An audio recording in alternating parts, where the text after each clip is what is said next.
actually does freak people out if you put them in a camera and project it like you're seeing them, because they move their hand this way. No, the hand causes it freaks people out. So that's actually why they do that. So the brain ceases to function, right? It does. Okay, so you're live. So, And recording. Welcome, all.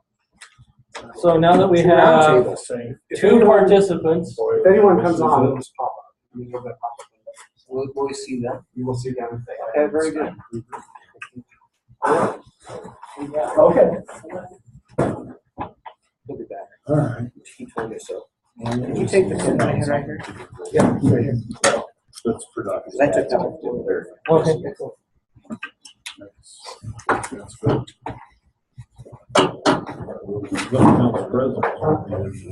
Well, let's fine. Let's just start.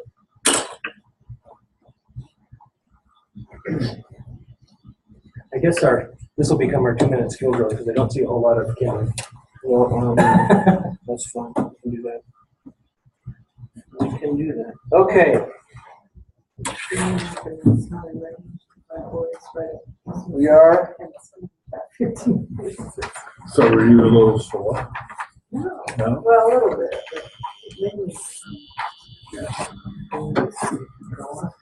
One of the things that Scott and I are trying to do is trying to demonstrate what we would like roundtables to become, the participation level that we would like to see from the people that are here. And one of the things we will be asking of people inside their units is to commit to different portions of participating with keep saying wood badge, roundtable and wood badge, but roundtable. And there are different places that we can volunteer as either individuals or as units. That would be a pre-opening activity, opening flags, invocation, and 2-minute skill drill. 2-minute skill drill. And so we'll go through those. And Scott and I today are going to demonstrate kind of what we're expecting and hoping that people would be willing to participate with. So with that, if everybody could please rise.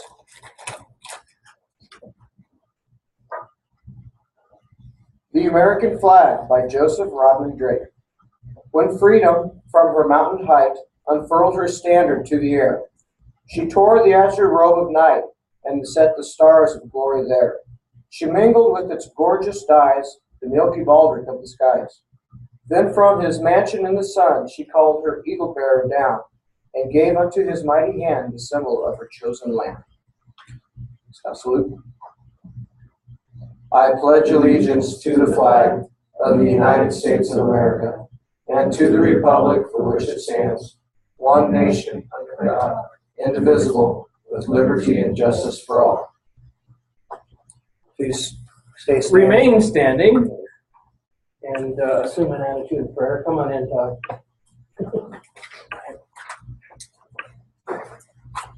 May the time be not too distant, O Lord, when all your children will understand that they are brothers and sisters, so that one in spirit and one in fellowship they may be forever united before you. Then shall your kingdom be established on earth, and the world of the prophet shall be fulfilled. The Lord will reign forever and ever. Amen. That came from the Jewish Sabbath service. Some other thoughts that go along with that. Lord, stay with us as we come together. Let all the earth keep silence in your presence. Dear Lord, bless all those everywhere who contribute to shape the hearts, minds, and bodies of young people. Let us remember what they have taught and apply it daily. When facing deceit and honesty, let us be trustworthy. If we see hypocrisy and faithlessness, let us be loyal. Where disregard of others and mere materialism prevail, let us be helpful. In an atmosphere of ill manner, let us be courteous. Where some measure manliness and brutality and crudeness, let us be kind. Though law-breaking and rule-scoffing are common, let us be obedient. While others grumble and grouch, let us be cheerful. In an environment blighted by waste and extravagance, let us be thrifty. When confronted with danger and temptation, let us be brave. As we see filth and pollution everywhere, let us be clean. While witnessing impiety and irreligion, let us remember to be reverent. In short, in a world that has for generation after generation lamented the lack of good examples, let us as scouters stand out, grow up, and be real adults.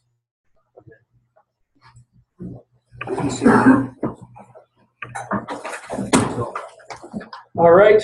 Normally at this time we would introduce everybody's here, our special guests. Most of the crowd is our special guests, and we'll save our introductions for our fireside chat.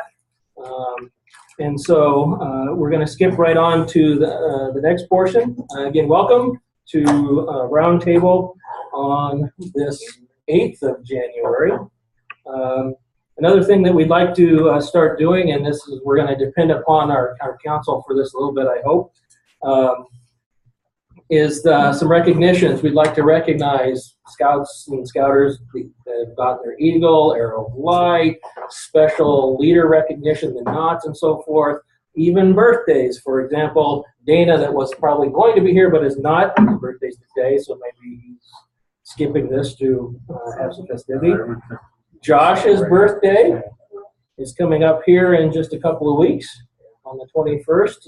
He'd be a young chicken of 29. Again. And so if anybody has any recognitions they'd like to share now, would be a good time. Teacher on horn. All right. Moving right along. Josh is up next. Okay. Historical question of the month, and I've got the right group here that I'm probably not going to be keeping this very long. But what does We Below stand for? We'll Be Loyal Scouts. What did We Belows originally stand for? Please raise your hands. You don't get them, though. What did We Belows originally stand for? Carol? Wasn't it wolf, bear, lion? You got it. We're Lion Scouts. And for Carol, for our viewers, for Carol, as a prize, I have a 1965 Wolf Cub handbook. Thank you. Good job. And, you know, I say this every time, but I think that knowing the history of scouting is a very important thing. How do you know where you plan to go if you don't know where you came from? So, and with, you know, I guess with this coming year, we had a lot changing in our Cub program. Obviously, we no longer have lions. And so we've survived change in the past. Don't be scared of change to come. It could be a very good thing. So, with that, Skill drill. 2-minute skill drill. All right. For this, you're going to need, we're going with the changes. We have no kindling. We're going to have a 2-minute race to see who can build the best log cabin and award that, but nobody brought kindling. So it's a little tough to build that then. So we're going to do knots. So if everybody would take your small piece of paracord, because this you get to keep all of the blue and white goes back to me. All right. So what I want you to do is take your piece of rope, or 26 going on here, and take the ends and join them together. So we want to make a square knot. So anybody confused about a square knot, we can probably help. Tie it in there so that the tag ends are as small as possible. What's the purpose of the square knot? What's the main use for a square knot, other than impressing scouts?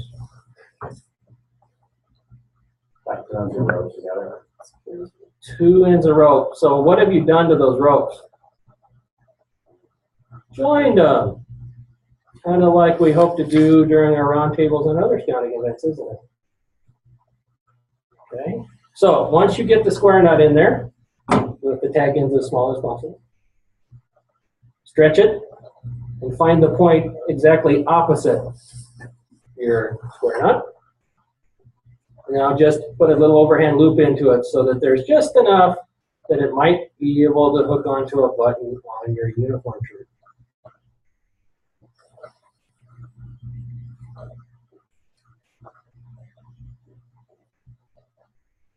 So just as we do, or should do, or consider doing in our own units, instant recognition, here is the Roundtable instant recognition loop. So just for coming here today. Well, first of all, Josh, for doing such a wonderful job with the flag ceremony. Gets this very patriotic Red Star bead. And Scott, for doing such a wonderful job with our invocation, gets a religious bead. Yep. Yeah, so you get those ones. And for doing a mixed job,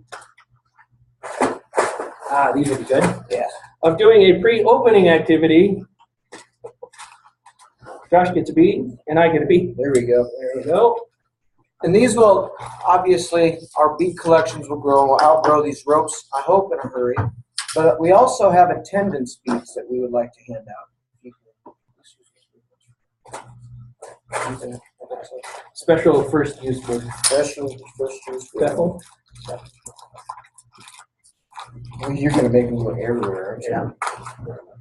I got it. I'll pass it up. You're always passing out. And for doing a skill drill, I'm going to give myself a bead.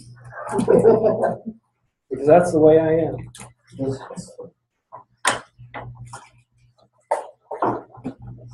So anyway, that is our 2-minute skill drill for tonight, but we're planning to continue this on. And so we hope, and as Josh mentioned, we've got a handy dandy sign-up sheet so that you and your unit can sign up for particular pre-opening activities, flag ceremonies, invocations, and your own special skill drills. You can come in and do whatever you like. I would ask that you perhaps, given the limited number of participants at this meeting, sign up for February rather than down the road. We'll continue to leave this out so people can sign up in future months. And I think that brings us to tidbits. Eric, just in time. Later. No? No, it's tidbits. This is later. Okay. We're trying to stay on schedule. 7:13 tidbits. Okay. So first off, Only 2 minutes for tidbits. 2 minutes. We only gave you 2 minutes. Okay. Well, first off, I have friends of scouting packets in the back for units that have not already picked them up. So you can pick those up before you leave today. I also have some information on some upcoming events somewhere. And upcoming, we have Klondike Derby this month. So if you haven't signed up yet for Klondike Derby, you still can do so. I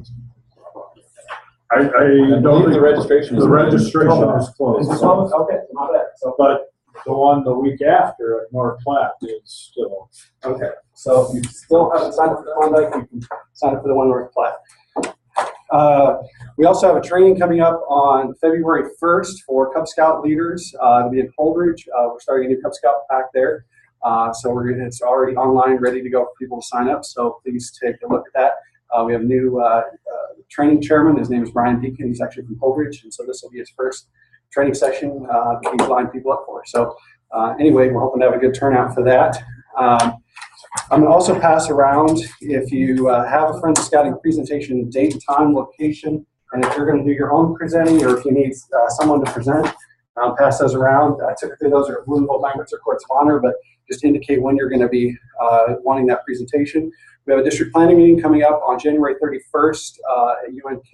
Information went out about it in the email about Roundtable. But that's January 31st from 9 to 5 p.m. As a part of that, there will be a session on Friends of Scouting, how to give a Friends of Scouting presentation. Because we have a lot of units now making their own presentations, which is good. Lunch will be provided. And then after that, we're going to replay the upcoming webinar, which is scheduled for January 17th. Use on your computer, tablet, whatever device you have. That's a national webinar, and again, information went out about that in the email I sent out about Roundtable. But again, we'll replay that at our district planning meeting for those who would like to come and do that. Let's see. Beyond that, I just have pass this around. This is also information about the webcast that's coming up on January 17th, so you can take a look at that. On the back side of it is information on, I forget what's on the back side of it now. It's our agenda for our district planning meeting. So we would like to invite all volunteers are welcome to attend. We encourage you to attend to help us give some direction to the future of your district. This is your district, so please plan to attend if you are able. I also have saved them up here, but I also have copies of the email that I sent out, the newsletter with information about Roundtable. So I'm just going to set those over here. If you didn't get one and would like a hard copy, grab those there. And then the last item I believe that I have is T-shirts from Scouting with the Storm. We had some issues with those, but I do have some. I have them here tonight, so if people are here, I will make sure to get these to you. Otherwise, if not, they'll be in the mail to you tomorrow. So I think that's all I've got. So I'll turn it back over to you guys. Oh, 2 minutes over. We got Val. Right, he gets a special presentation. This isn't special. tidbits. This isn't tidbits. This is tidbits with Val. Yes, tidbits with him. Val.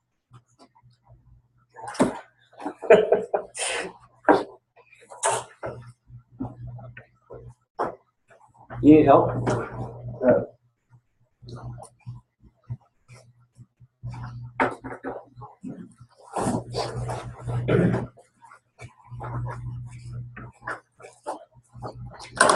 What I'm touching out here is a video, a 7-minute video that's been used at a meeting, a den meeting, a MAC meeting, or a regular scout meeting. What it's all about is we as scout leaders want to make sure that we're teaching our youth, they're going to tell our youth tomorrow to do the right thing. Once they review the, you want me to do this? No, my wife's already got the video. Okay. She loves to use it in the classroom. Plus, I still have some in my office. Okay. What it amounts to is that you sit down at the meeting, view the video, have the kids do a poster of some type, submit it back to me or to Eric. I'll pick them up, take them to the people that are going to be doing the judging. And then if your unit is, or the person that does the poster is a winner, chosen as a winner, because we have 10 winners across the state this year. They will be, if they win, they will get a free park bench, a tree, and a cookie party. We will then set up a time to come out to help you plant that tree, walking through the process of doing a one call. The winning poster, participant with a poster will get to attend the proclamation signing for National Safe Dig Month in April. And the posters will also be featured in the state capitol rotunda during that time, as well as on billboards across the state. 2 years ago, we had a winner from this district. This is an FYI. I have delivered them to every district in this council. My challenge to you guys is, let's make sure we get something in. I would like to see another winner from this district. Not that I'm partial or anything. I'd actually like to see 4 winners from the council. So that's all I have. Thank you, Val. Oh, and it has to be back to by the 15th. If it's a little bit later than that, it's fine.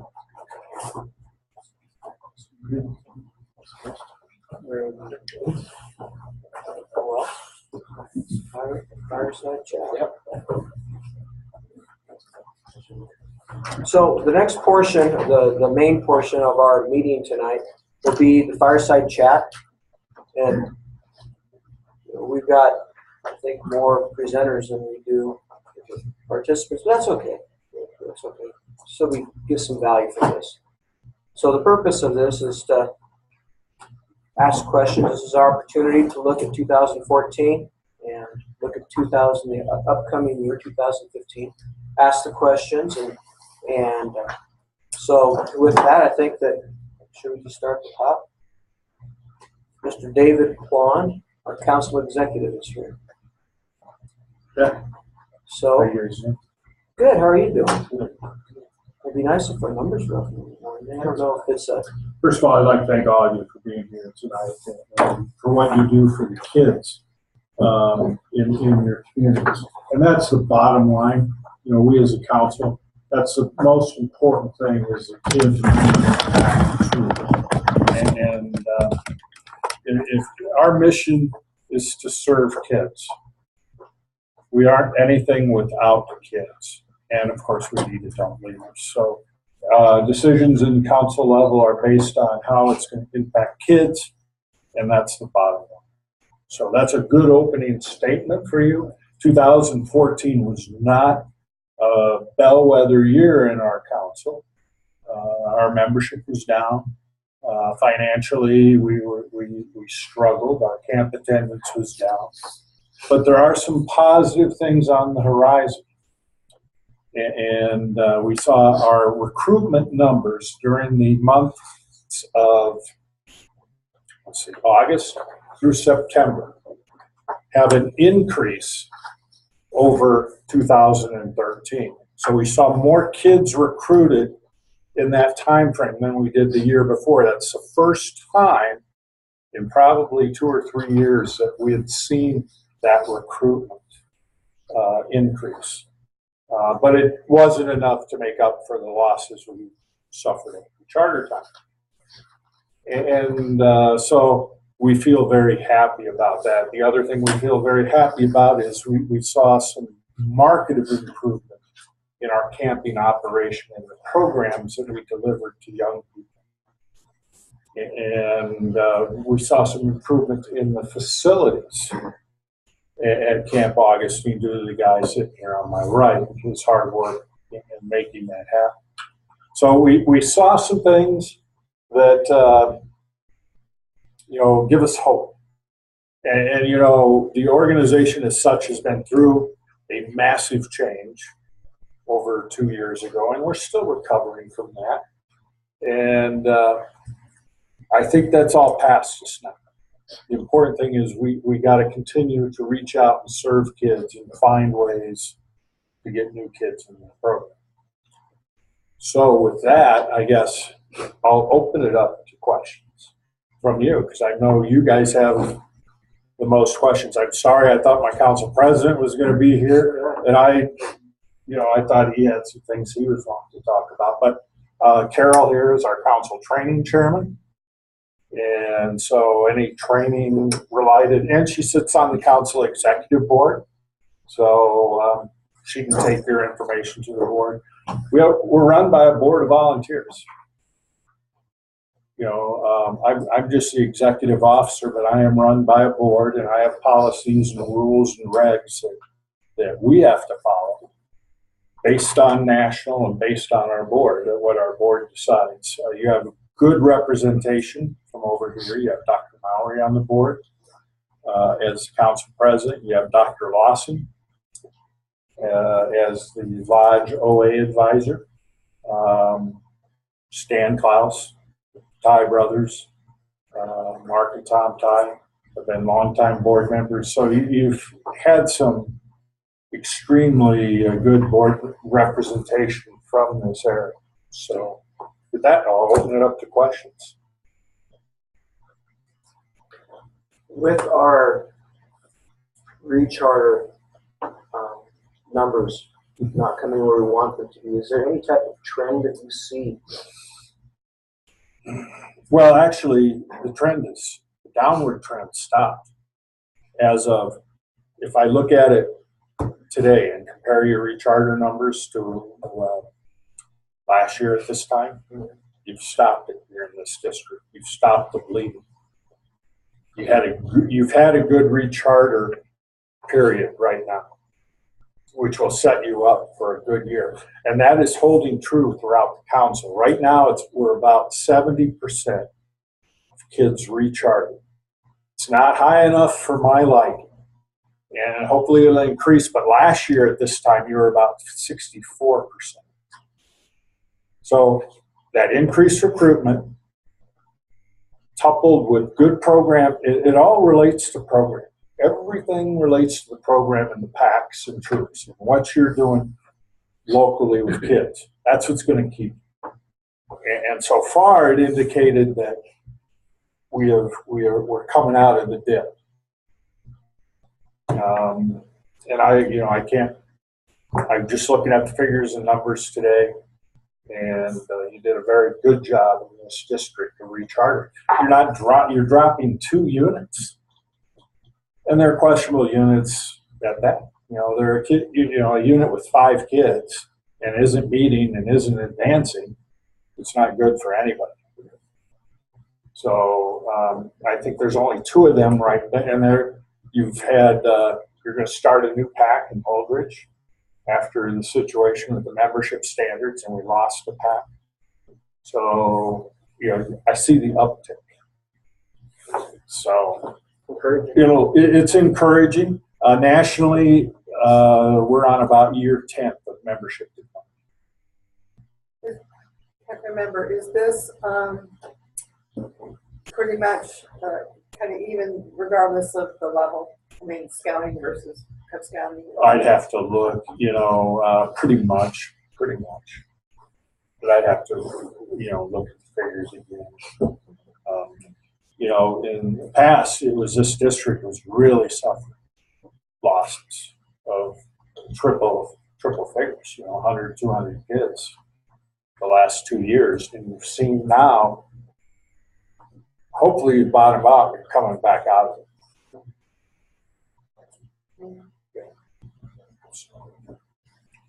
Hold tight. National changes things all the time, and sometimes we're not the best because we don't get communicated to right away.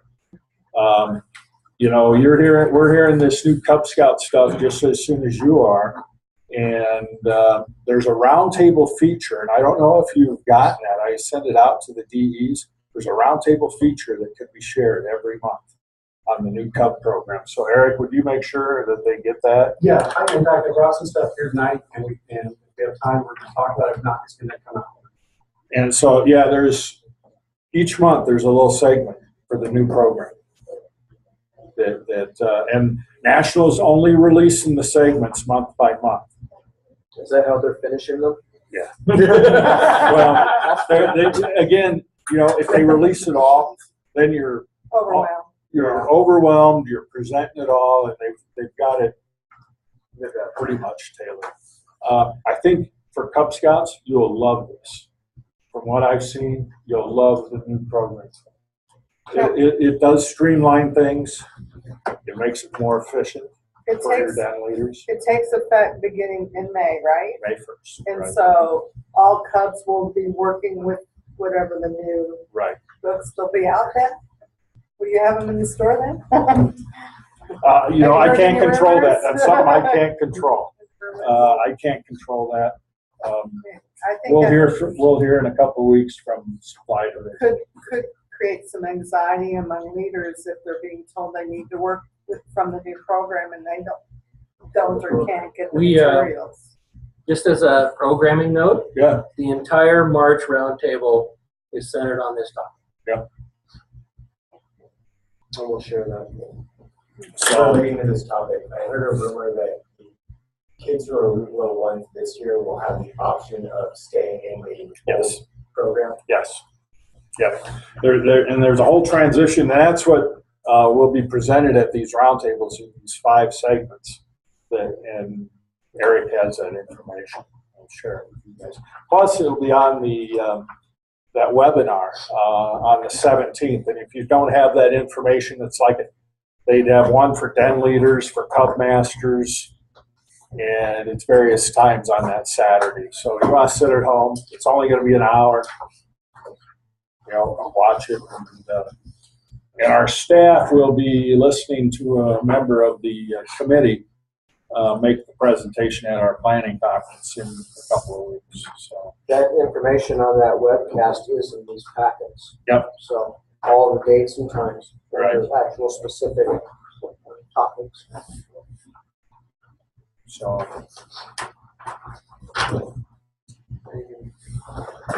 I guess I'm here more just more to answer questions. Yeah, Josh, do you want to introduce the rest of our district council volunteers? I can. Actually, I'd like to, if I could, would you please introduce yourselves and tell us just 20 seconds of your scouting background. 20 seconds. I'm Tyson Coble. I'm a camp ranger at Camp Augustine. I've been involved in scouting in this council since I was 7. I was a scoutmaster in Hastings for 25 for 5 years. I was chapter advisor to DOA and camp master advisor for 5 years. I've been on the camping committee, council board, before I became an employee. So.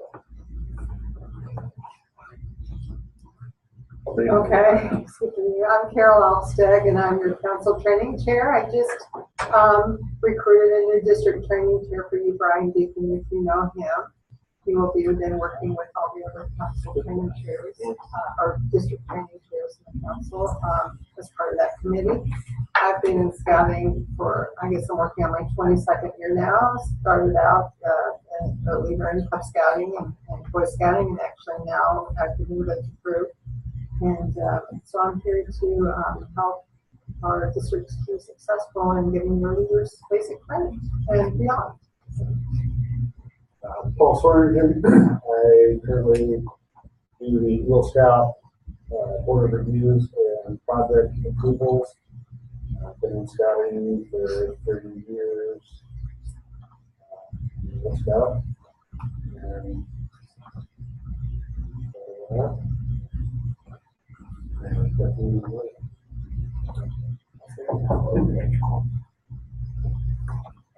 Val, go ahead. I'm Val Snyder, District Commissioner. I've been involved in scouting for 25 plus years.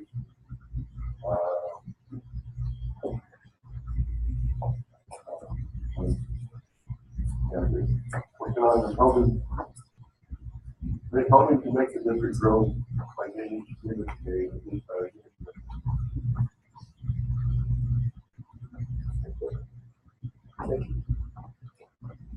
So with that, let's are there any other questions for Dave before we You know, I can tell you some areas of emphasis that we're going to have as a council within the next year. One of the key areas is commissioner service. We did a survey, and that's what's one of the lacking things that we have in the council. How many of you know who your unit commissioner is? How many have ever seen your unit commissioner? They don't have them. Well, they don't have one. How long have they not had one? And see, that's the issue. What you as units need is that person that you can turn to on a district that's a unit commissioner can come and help you and be just your confidant. And we need to improve that service level of the district council. So that's one of the areas. The other areas is finance. And you know, finance becomes a tougher and tougher things for all nonprofits in this day and age. And scouting and the Overland Trails Council is no exception. We have to operate financially.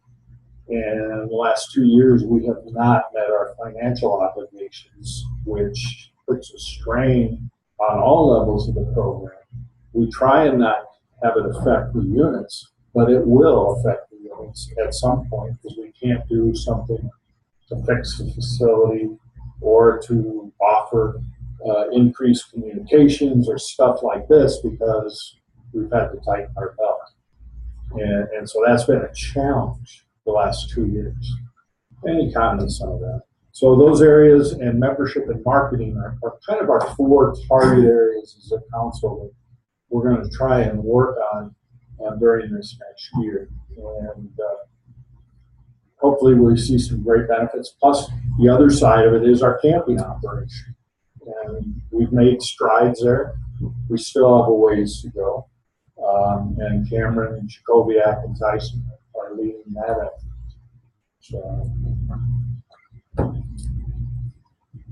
I guess that's pretty much, if you need stuff from our office, I guess I'm going to ask a leading question. Y'all get what you need from Amanda from the scout shop when you call? Does all our gals treat me okay? If they have any issues with the office? Long drive. It is a long drive, but unfortunately, we can't afford to have an office and maintain scout supplies and everything. We just don't have that resources. And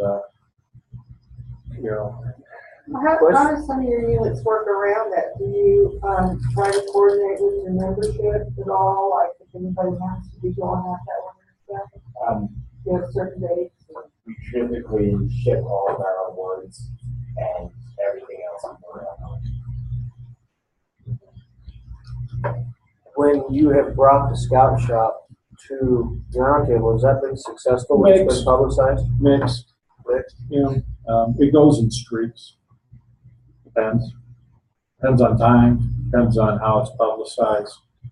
We've had some success, and I've been doing this for 17 years, and bringing them to Roundtable is not a new occurrence because we were doing it 17 years ago too, and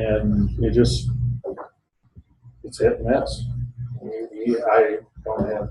Sometimes it goes great. Sometimes we're sitting there. Sometimes we're throwing boxes and trying to get shirts like we were at one of the schools here. And it must have been about 10 years ago. And then sometimes we're just sitting there. So it's service we'll continue to offer. But again, if there's an issue with that, is I have to pay overtime. And I have to ask my gals to volunteer their time to come out here. And when you have Carol or someone like that, that's all volunteer effort with Carol. Now, Amanda is hourly, and she would have to be paid overtime. So I have some increased expenses to do that because I can't give them comp time. And Dave, correct me if I'm wrong, but we've been offering free shipping all fall, correct? Yes, we have been. Everything is free shipping, and we've changed that. We offered it. We're now doing everything free shipping. I need to check and make sure Amanda's still doing that. So the thing about ordering online, it's a wonderful experience. You can do it, but you can call us and you don't get any shipping charges, and we ship it right to you. Is there any financial gain to buy it through the council office? Yes. We get 3% of your online sale. I get 22% if you buy it through our office. We charge the same fee. The price is the same as national. But they eat up more of it. They eat up and only give us 3% of an online sale. So with the free shipping, not only does the unit come out ahead, but so does the council do it through the council. Yeah. And anything that you can see online can be purchased. Yes, we can order it and get it in. Amanda does an order about every other day. So, and we can ship it to you or make arrangements with you. We want to serve you the best possible way and not make it as expensive. And we realize that online, the convenience of it, and if that's the way you want to do it, that's okay with us. It's okay.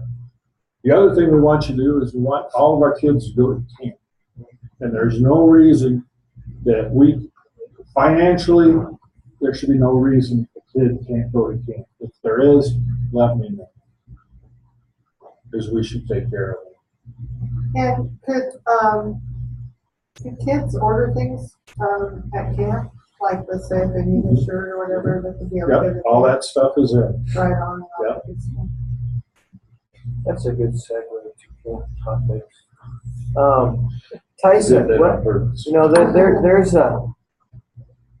been a lot of talk about some significant changes and improvements at Augustine. Can you recap a little bit of what's been going on for us? Facilities-wise, right now we are working on, we've got cabin 5, which was the middle cabin of the cabins. We've got it torn down. It'll be hauled off hopefully later this month as the weather cooperates with us. It'll warm up a little bit. We'll get that done. But anyway, we'll be replacing it with a cabin that will sleep 20.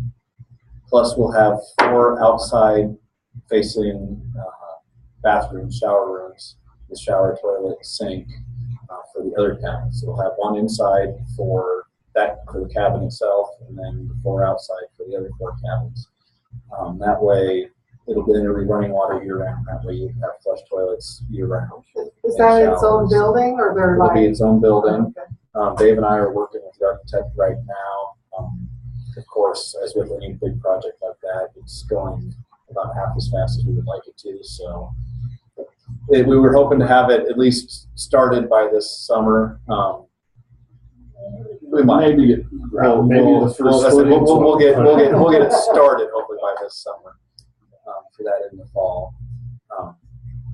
We're also working a little bit on another small shower house for the staff. That'll be totally dependent on funding. Same with this cabin that we're building. We won't start anything until we're 100% funding. To raise money in the bank, basically, to start. We don't want to get in the point, in where we're borrowing money, because we don't want to get behind like that. And the thought there is that eventually what we'd like to do is have all of our staff in actual housing, actual buildings, air conditioned. I went to a conference in Philmont, a facilities management conference. One of the big things they had there is there's 4 components to a camp operation: your program, your equipment, your facilities, and your staff. And you can run with half a pretty horrible program, crappy equipment, and falling apart facilities. And if you have a good staff, that's still going to be a fairly memorable camp, because they'll overcome all that. You can't overcome a bad staff with facilities. You can't overcome a bad staff with equipment. You can't overcome a bad staff with programs. So that's going to be kind of our focus is on our staff, because the better our staff is, the better experience the kids will have with camp. So that's kind of our focus and where we're going. We're working, Chad Nabity, he's the Scoutmaster of 2.14 in Grand Island. He's also the City County Planning Director for Grand Island Hall County. He is starting the process to head up a new strategic plan for camp and get that done. So we're doing a lot of some surveys and some feedback sessions during camp this summer. We'll also do surveys kind of to everybody as part of that, to kind of see where you guys want camp to go and what you want to see in camp. So that's pretty much where we're at in a nutshell. Program-wise, Cameron is pretty much has Boy Scout camp ready to go, and he's really working through what we have right now from national changes to the Cub Scout program to try to get that in place and implemented in time so that we can have a quality program this summer. So that's kind of his focus right now, is figuring out what the changes are, what the new program is, and how we're going to offer it. So that, if anyone has any questions. What are your staff hiring? Pretty well. We're looking right now. Our big opening is probably program director. Jordan White, that was there last year, said he gets to do finish some college. He's been at it for a number of years, trying to get a degree. Changed majors a few times, and so he's been at it quite a while. I think he's wanting to be done. Are you looking at getting any hired? Yes. We can always use. Yep. We'll take as many CITs as we can get. For those of us who don't understand, And that's like counselor in training. That's a 14-year-old kid. They come out. They do get trading post credit, but they don't get paid. They do get the board while they're out there. And what we do is try to rotate them through kind of all the areas, all the programs, get them exposure to everything, so that the next year when they're 15, they kind of know where they're going to work and what they want to do. But staffing-wise, we're ahead of where we were last year, but we're still have a long so a lot to cover. Brian Lynn, our aquatics director, is looking for a ranger job in camps kind of around. So right now, if he gets that, he won't be back this summer either. So we're looking for another aquatics director also, which is one of the harder to train positions because it's very strenuous. Yeah, it's a very intense training. We've gone to school for that. So.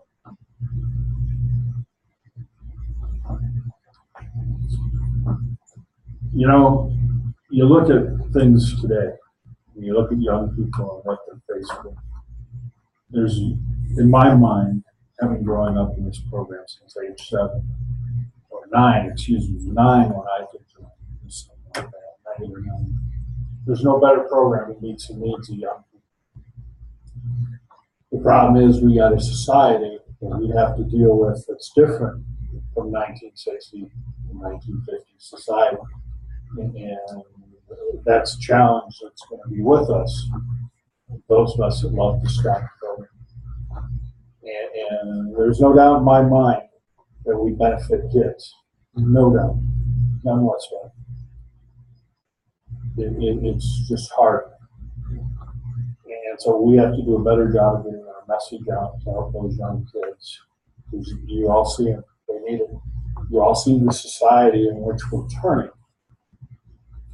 And we need kids with strong faith, strong value system, with character that are prepared to meet the challenges of tomorrow, because tomorrow's challenges are going to be big. And we couldn't do it without you as leaders.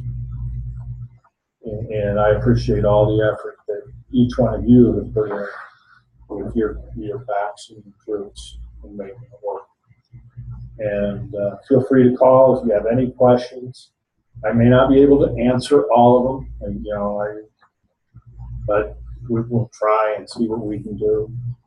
If you have anything with the office, if something just doesn't go right, let me know so I can get on top of it. Sometimes things that fester that make you angry, and you sit and fester about them. And, we need to visit right away before they fester too much and get too angry. Because, we all make mistakes. Sometimes a mistake is made or something's not thought through correctly or something gets worded wrong. So if you're not treated with respect by my office staff, let me know about it so I can help you guys out. Have you guys, have you done very many of these fire? Nice. Yeah, Fireside chats. I just was curious if there was, like, for example, I think attendance has been kind of low from this district at camp. And I was just curious if there's anything that we could be doing as a district to encourage that, or are other districts doing something that if you shared that with us might be helpful in us getting our units, more focused on attendance? I think, Carol, what you're hitting on is a lack of commissioner service and a lack of strong district committees that are there to help support the units. I think, and I think that's where the districts are having success. That's where you're seeing the strong district committees. So Grand Island and North Platte, they have 10, 15 people on their district committees, and they have some commissioner staffs, and they meet every month. And I think those things help the units because they realize they just don't have a district executive. They have all these other volunteers that can help them. And those are the districts that have had the success. And some of the others have had great programs, roundtable programs. And, that's where Hastings is. They've always had great, strong roundtables. Again, they've had some success with things. But again, I guess more people involved is what we're seeing.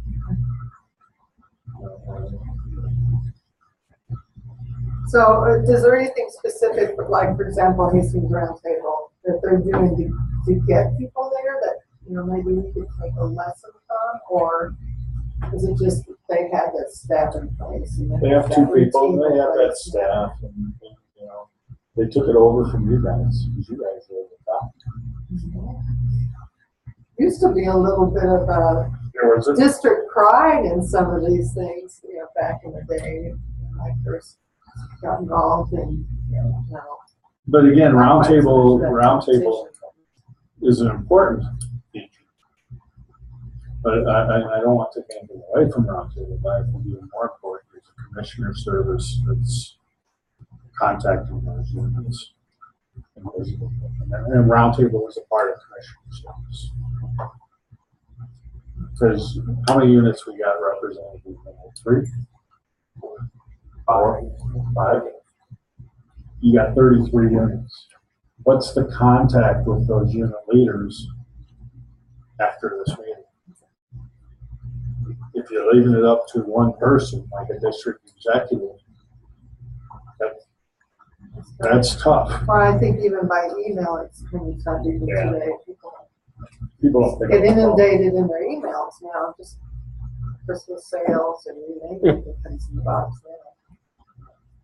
So it's a challenge we have to take this great program to where it needs to be.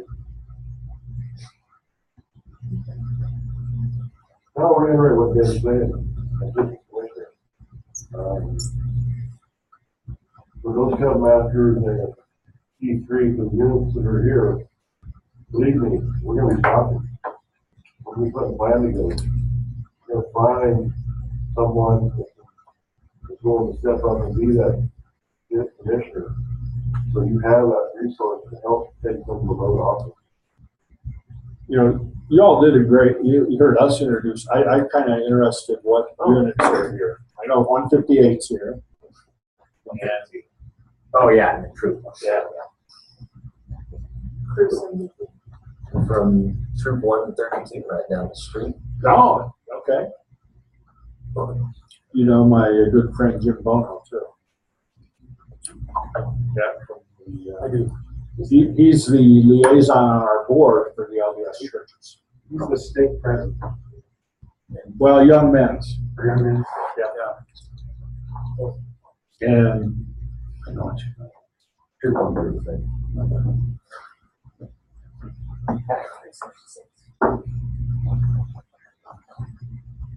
273.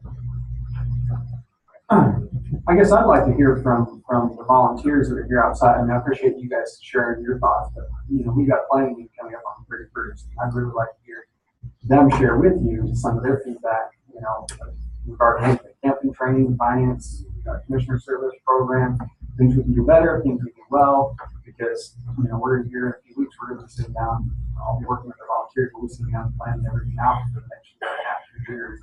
We need some help. As to what we're doing right, what we're not doing so good, what we can do better, because, we're human. Try some things don't work, but we gotta do better. So I'd like you guys to talk, if you haven't.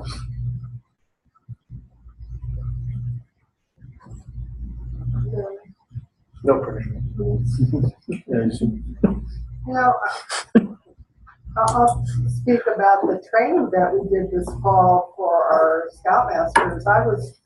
We had one group, a troop in particular that sent out like almost a dozen people to get trained, and I was just amazed how many they got of their new. Well, these were just new adults coming in. Some of them didn't necessarily even know what they were doing, but they were being signed up to do if they were actually getting registered. But they got talked into coming to training, and I was really impressed by that. And I think a lot of the reason that they got out there is because of the leaders within their unit that have been to training, that maybe have been to wood edge training. I'm not sure, but I would guess that they just kept on them about when they were available. And it wasn't just one person on them. I have a feeling that they kind of it was a system they had in place where everybody was going to just keep working on people till they went. And it was a really a successful, I thought, sets of training for them, not only the indoor portion of it, but the outdoor portion too. And I looked at it the most successful because there was one leader there that was kind of complaining, I wish more of this was just online, and and was saying that the whole weekend of the outdoor one. I wish so much of this could just, so this could be online. And then by the end of the weekend, he went, okay, well, I think I'm coming around now. I think, you might be right. Maybe it's good that they're all here. And, it was because he saw that they were learning, but more importantly, he saw them all, the camaraderie that was building among those adults from their unit that attended. So I guess I share that for you guys, because if you have leaders, or if you're going to be bringing in new leaders along with new kids, work on them, get them to training. And if you get enough of them together, I would say at least 6, or with another unit, we'll make it happen for you. But the outdoor training's a little bit tougher because you've got the food to purchase, and you've got that, those expenses that have to be spread over a reasonable number of people to make it work. But the indoor training, we'll make it happen as a district for you if you just work with us on it. But the key is to just get those new parents, new leaders committed to attending, and they don't have to necessarily be registered in a position. I think even if they go to the training and understand the program, and that was what the deal was with a lot of these adult men that went out there, as they said, now I kind of understand how this goes. It helped them see where it was they could maybe step in and lend a hand, even if they weren't going to stand in, I guess, a registered position. So I throw that out to you here as far as training goes. If you want to grow your help within the unit, then work on them to get them trained, because then at training, that's where they'll start to learn where the program is a benefit to their kids, where it is they can step in and help, as much or as little as they are able to and wish to. So I have a question for the Boy Scout. Your district is not at camporees. You know what camporee is? It's you usually have a fall and spring one where all the Boy Scout troops get together and they do skill activities. Is that something you think is missing for your Boy Scout troops? I know we when I was Scoutmaster years back, we did have some campers that we'd attend, and they had a blast. The boys had a lot of fun. There's a lot of, there's a couple of them that really stand out. One of them was the camporee at Johnson's Lake. The boys had to make their watercraft, and they had a series of competitions to do with their watercraft. Then they had the Iron Chef competition, and I mean, just there was a lot of pride in what I saw the boys develop from that. They built their raft, and we let them build it. We just made sure that nobody was going to perish in the process, and the boys were having fun, and there was some team building going on, even if there wasn't really good raft building going on. And they had a blast, and it was just all laughs and smiles, and they were proud of what they did. Even though they didn't win, they were able to laugh at themselves and enjoy that process. And then there was just, it was a friendly competition, and it was a very rewarding experience. I do think that those things are missed. And I'm going to ask the Cub Scouts question. What Cub Scout activity do you participate here in Kearney, in your district? We have Remote Woods, and as well as the Cub Scout, Boy Scout camp out that's held every spring. Those are really big. Are there potential for more? Have you looked on the website to see some of the activities that are done in other districts? Have you ever asked yourself, why are we not doing them here? You have resources in Kearney that could provide an excellent Cub Scout program. And I think Cub Packs are looking for that. And I think Boy Scout troops are too. You've got Mona, you've got the Archway, you've got all the resources here that you can put on a very successful within your district. And so that would be one of the things that you may want to think about saying, you know, we need more district activities. Then the districts go, well, we need manpower. There's a way to solve that. If all the PACs would get together and agree to provide one person, or all the troops, we're going to provide one person for camporee planning committee. And then you're planning camporee. So I'm giving you some things to think about, because one thing I see is not enough activity for your Cub Scouts and your boy. I really am concerned that you're not doing camporees. I think that's a viable program. And when was the last time that there was a camporee? Eric? Like 5 years ago. That would have been it. Or there was one at the shooting park. That was the last one. And I think some of that also has to go with, if you're gonna ask that question, to get those volunteers to come forward and start planning. It's gotta happen a lot. It's gotta happen early enough that it gets on all those units' calendars too, and, you know, when they're doing their calendar planning, so that, I mean, it means it's gotta start pretty early on. And that's true within PACs too.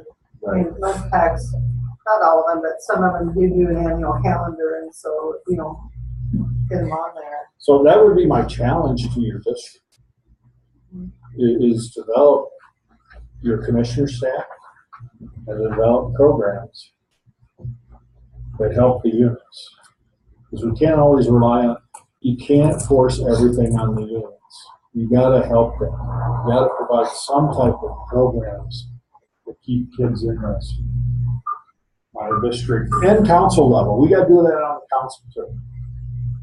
You know, and that's why any of those events that are on the website, I don't think they're limited by district. For example, night at the museum, I'm sure we had some Kearney folks there. I know we do. And the Weeblos lock-in that we did, we did too. Yeah, we had some people there. Make those opportunities available for the kids. And camporees, I don't think, you know, if I ask, I'm sure Grand Island and Hastings and Buffalo Bill would be happy to have your troop come to a camporee if your own district isn't doing I want to be sure that we give Paul an opportunity to speak a little about the Eagle Board of Review and that process and things that he would like to share. Most of you probably knew Bruce very well. He approved all projects by himself and set up a board review, calling volunteering, Now we have a committee where there's 4 of us on it. I'm still working with the board on 2 more people. We meet once a month, generally Thursday, second week of the month, to review projects and to also do the board of review. And try to get as many done as possible. If I get one late as far as a Eagle Scout project for their board, obviously they're not going to get in right away when I've got everything else scheduled. And I generally try to let the kids know that I've got their projects, so that way they're aware. Email works great for project approval. Can't send any of your paperwork regarding the board review through email. All you do that to the council office. But anybody that needs my email, when I ask kids send me their project approval, probably get that up there. And it's about, I mean, if you look at it, the kid sends me a project at the end of the month. In 2 weeks, you should have notification as to whether it's approved or not. If you send it to me after we do our meeting, he may be waiting a month before you hear it. You know, if I get it on the 15th, we just had our meeting, he's going to be waiting a month to hear whether or not he's going to get project approval. Unfortunately, just with what I do, I'm the dispatcher for the whole police department. Right now I'm on days, but we work 12-hour days, and we're short-handed, so 48, 60 hours a week.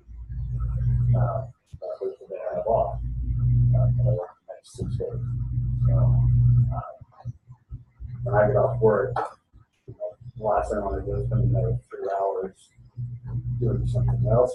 But I've got projects right now that need to go through a couple of boards with them. So next week, you know, be a long day, but that's what it needs to be to get these kids taken care of. And that's one thing. I don't want any of the boys to feel like we're not trying to get their project through. I know some of the leaders, I think maybe we're taking too long, but you know, we're working with people who have different schedules. I'm not the only one that works different. One of the gentlemen that's actually from the Hastings area, he works for the county down there, so the hours, especially now that it's winter when we have to go out and do public roads, clean that. He may not make it. We got with the 4 in the morning, 3 in the morning to help do the. Yeah, another one works for the city of Bertrand. Is now has to go to board meetings. Which that'll change our. Yeah. So we had to change. We were meeting on Tuesdays. Now we're changing it because of the Tuesday. So I mean, working with schedules is difficult. I mean, we've all done it. I'll deal with it. So we try to get them done. Like I said, within the first 2 weeks of the month, and get everybody back to their work. The email definitely, as far as project, is a great way to get it to me.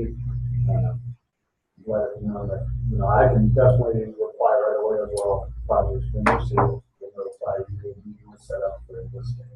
That's what I try to do with most of my receiving. One problem we're seeing with a project saying there's a contact sheet that has a name for the scout parents, the scoutmaster, I think even project coach, any of those.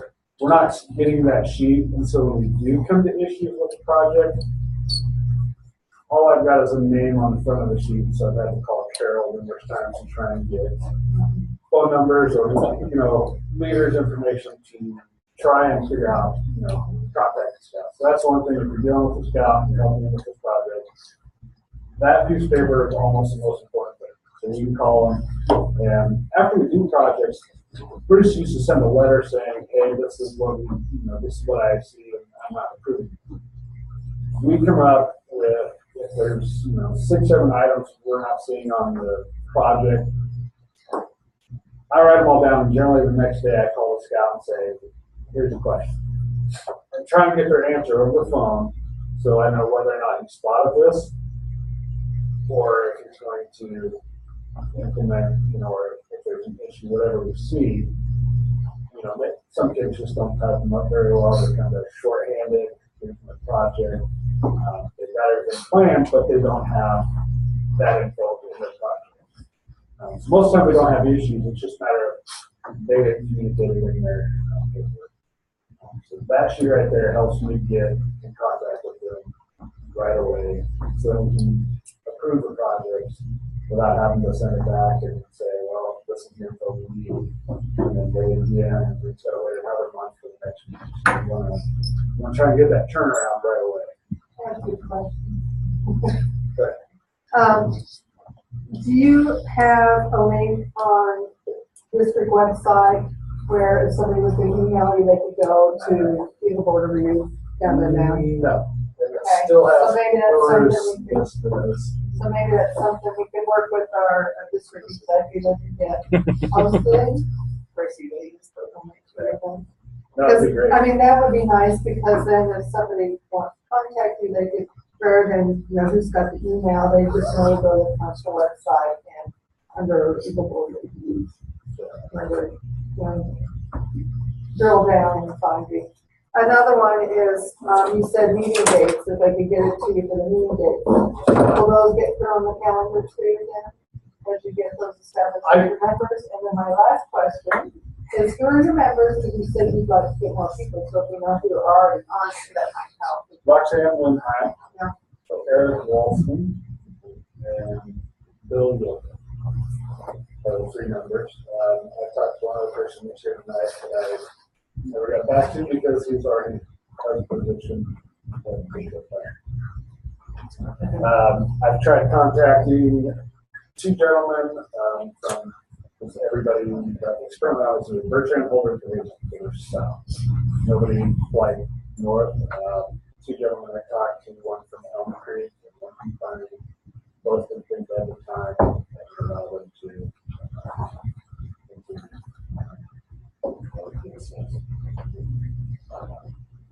So there, I do have a list of a few people, but I mean, it's short. I know the council's also expanded further south towards Roundtable, and Eric can talk to me about the one gentleman.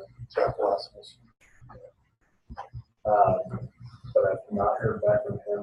He's pretty busy with his own business and he works for the kayak. So, yeah, a couple more people would be nice. Just for the simple fact that we don't want to approve a project with just 2 of us being in it. Because I'm thinking if you had, kind of like our training, when they click leadership training, it's got everything, all the dates of all the training that is listed. Each district has, you know, you can find it through the district training tours and stuff. If you had that same thing for you guys, where then you had a page with your meeting dates and stuff where scouts could then look and see, you know, when the dates are, whatever, and you know, just work with the district with that. One thing, also, the orientations, the West Got orientation, or the Life Eagle. Yeah, Life Eagle. We're reducing it by 1. Last year we had, I came down here for a meeting with 1 person. So, and he was actually from Holders, so we both go. So we're going to reduce it by 1 meeting. We're going to have April, August, and November. And it's the same night as the Roundtable. So that's the plan. So if there's something where Roundtable is going to be out of what time you in, or I certainly don't see why you couldn't put it on the shoulders of those potential Eagle Scouts to actually register to show up. I mean, so you know, I mean, like you said, when you have 200 people coming here to meet facilities, so. If we would do a cotton mill roundtable, we would do it earlier in the year so it wouldn't be so darn dark. earlier. Right, order up, you know, a dry. It worked, you know, if it wasn't rainy and cold and dark, it would work. Yeah, that's fine right now. April, August, November. Oh. While you're talking Eagle projects, and I see all of them and all the Eagle stuff, and there's some major errors that get made. Projects that get started without approvals. And then you have to carry that message to that unit leader. I'm sorry, you have to do a new one. I've seen completed projects, and they were never approved. The other thing is, people think that every reason under the sun will grant them an exception from national. In other words, you know, I'm not going to get it. Well, I've been a Life Scout for 2 years. Life got busy. I need a 6-month extension to get my project after my 18th birthday. I can tell you this, not going to happen. Not going to happen. You practically have to have a death or an illness, major illness, or some catastrophic event for national to approve that even. And we've had it in our council. You know, we've had, they were life 2 years before their 18th birthday, and they're applying for an extension because they're just turning 18 tomorrow. But, you know, life got in the way, and I got busy, and grandma died, and all this stuff. And National's not going to approve it because they look at it and say, well, what happened in those 2 years? Everybody's busy. Everybody was not. Yeah. So, you know, please help us with that. It's not a neat thing to have to tell the parents and folks that your kids not going to qualify. Yeah, I did have a project like that this year where we got it right before we had a meeting, turned 18 the night of the And unfortunately, and I went to great lengths. I made lots of calls with the council, in the state, to other councils, to other districts, to find out what the process was. I mean, obviously, I could look online and I could see what it says. Here are the policies, but I wanted to see where we stood. And it, basically, unless, you know, I'm talking to all these other people, unless the person suffered from a major illness such as cancer or some sort of illness where they for 2 years were unable to physically participate. National does not, not to say they don't care, but you had 2 years. Why wasn't it private? Basically, unless you were completely bedridden, it's not going to approve. Yeah, but yeah, it's. Well, kind of makes sense. I mean, that award is supposed to mean something in regards to leadership and everything. But how many times do we? Can't get it together. Oh, he's turning 18 in 2 months. Out of the goodness of our hearts as leaders, well, let's try and get him his eagle. We do. Let's admit it. You do it. And well, let's see if we can get him an extension. We're just telling you right now that extensions. Well, once they turn 18, it's out of our hands as a council district anyway. It has to go. The council can make a recommendation to national, and that's it. And the council will look at it, and then they'll make a recommendation, and national will decide. I think it maybe increase some disabilities involved for sure. When it comes to a person with disabilities, the council can automatically, I believe, extend it without going to national.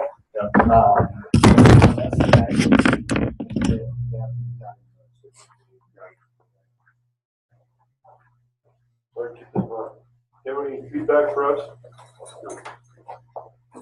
Okay. All right. I'll send you on the 31st. I don't know. Okay. I'm sorry, I don't know your name. Sean. Any feedback from us? Russ?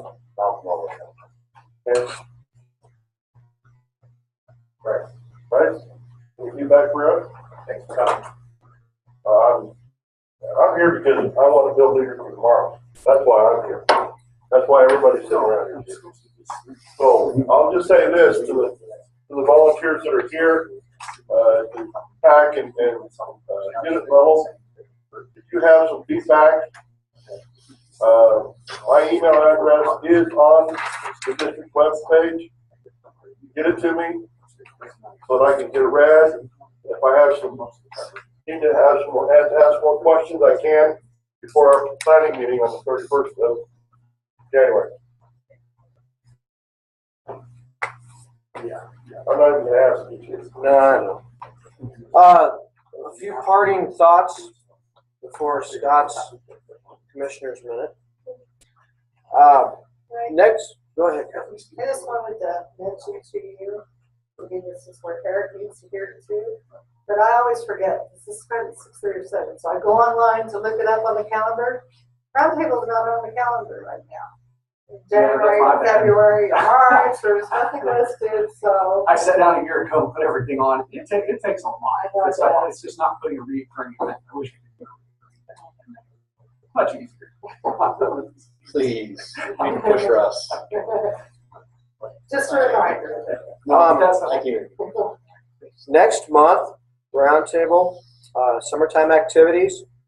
Breakouts, there's so many summertime activities we'll talk about as a group, but then the breakouts will focus on PAC summertime activities, Scout, troop summertime activities, and we're not talking, we're not talking Camp Augustine summertime activities. We're not talking about, the planned district council type events. We're talking, what is your PAC going to do for summertime activities to keep the PACs active?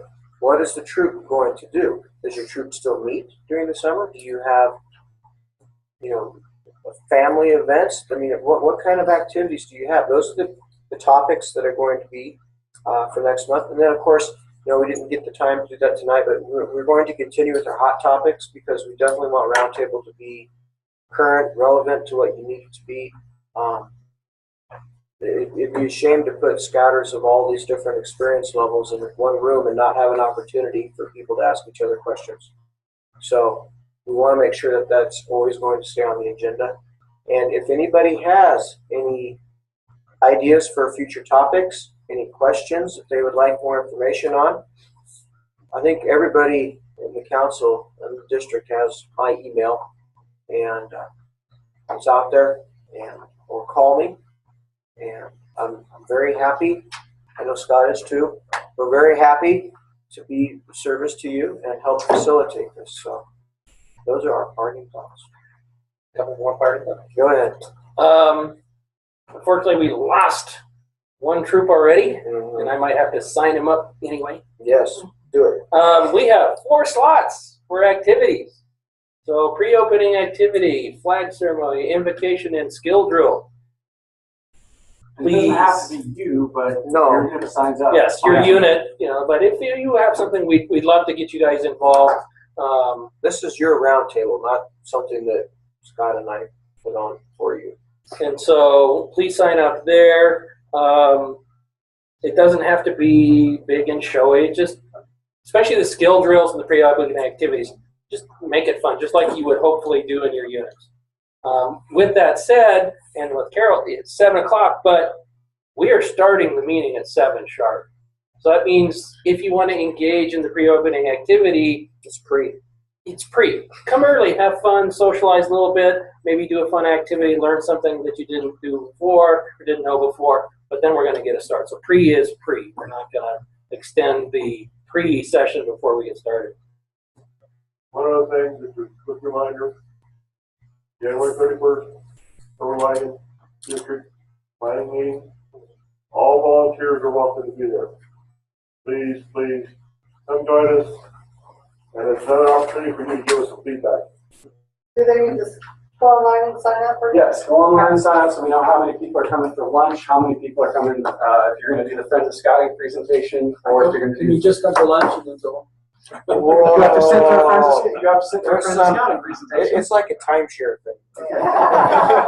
But there's more copies of the agenda for that up here if you need copies. Pass these out because we really want people to participate in that meeting. So, because if we don't hear from you, we're going to plan the volunteers are going to plan what they think is best. So I don't know who said it or exactly how he said it, but those who show up make the decision, something like that. So Feedback is a gift, and we love presents. Please leave some for us. I see so many people. I love it because I sit there and we'll watch them fill these out, and then they take them. It's like so close but so far. We got to get these from you. So Again, Josh mentioned hot topics. If you know in advance of a potential hot topic, go ahead and send us.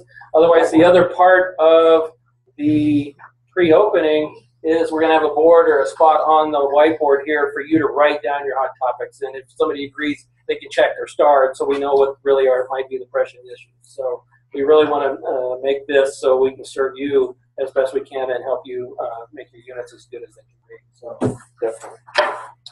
All right. Any questions or comments from anybody here before we close? We want to thank everybody for coming tonight. We appreciate all the efforts that you put in.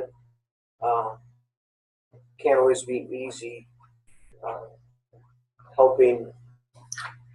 Seems like probably some stressed out people at times, but just know that we appreciate all that you do, and we definitely appreciate your support, and we appreciate you taking the time out of your evening to come here tonight. And I wish our attendance was, I don't know if it's an off Thursday or what. Nasty We weather. went from warm weather to cold weather again.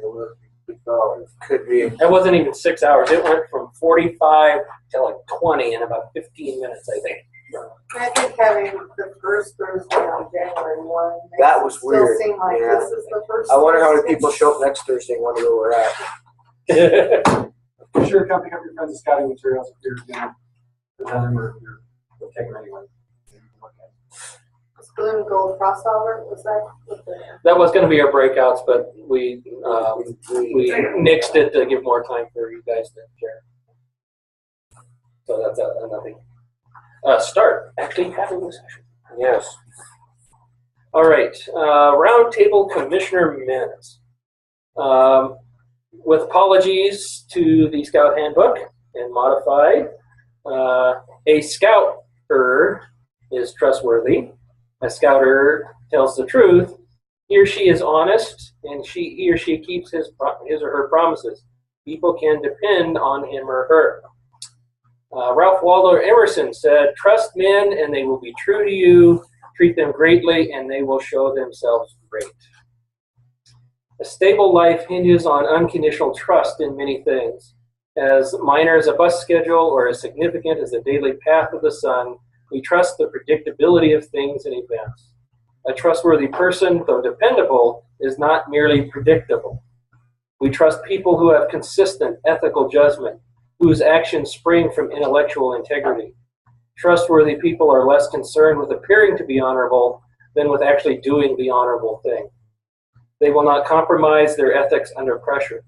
A trustworthy friend is both faithful and honest, seeking respect before approval, and win confidence through sincerity, not flattery. Trusting others tends to engender their trust. When we are honest and dependable, it is likely that others will be likewise. Strive to be that example when working with each other, with the parents in your units, and especially with your spouse.